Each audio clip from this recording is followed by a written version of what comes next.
এক রাতে আমি আমার বউজায়ের ঘর থেকে কোনো পুরুষের গলার আওয়াজ শুনতে পাই। আমার দেওর অনেক বছর আগে মারা গেছিলেন। আমি আমার স্বামীকে ডেকে বলি, দেখো তোমার বৌদির ঘরে কোন পুরুষ মানুষ ঢুকেছে।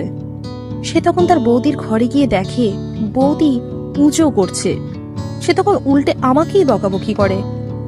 তারপরের দিন আমি আবার সেই ঘরে পুরুষ কণ্ঠ শুনতে পাই।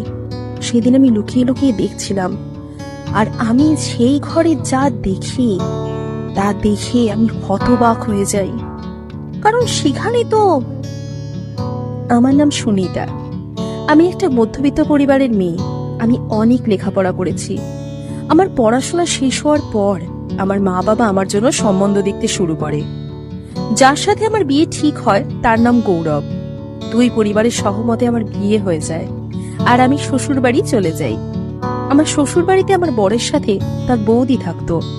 আমার শ্বশুর শাশুড়ি অনেক বছর আগে মারা গেছিলেন। আমার বড় যা বিধবা ছিলেন, তার এই পৃথিবীতে কেউ ছিল না, তাই সে তার শ্বশুর বাড়িতেই থাকতো। তার কোনো ছেলে মেয়েও ছিল না। সে খুব কম বয়সে বিধবা হয়েছিল। আমি আমার বড় জায়ের ঘরে গিয়ে গল্প করছিলাম। সে খুব ভালো ছিল। সে খুব পুজো আচ্চা করত। সে আমার বরকে এতদিন দেখে এসেছে। আমি রোজ তার ঘরে গিয়ে গল্প করতাম। আজ আমি তার পা টিপে দিচ্ছিলাম। আমার বড় যা আস্তে আস্তে ঘুমিয়ে পড়ে, আর আমি রান্নাঘরে চলে যাই। আমি দিদির জন্য চা বানিয়ে তার ঘরে তাকে দিয়ে আসি। তারপর আমি রান্নাঘরের বাকি কাজকর্ম সেরে দিদির শাড়িগুলোকে ইস্ত্রি করে তার আলমারিতে রেখে দিই। তারপর আমি নিজের ঘরে যাই। সব কাজ সেরে নিজের ঘরে যেতে যেতে রাত 11টা বেজে যায়। গৌরব তখন শুয়ে পড়েছিল। আমি সারাদিন ওকে সময় দিতে পারতাম না, কারণ আমি সারাদিন খুব ব্যস্ত থাকতাম।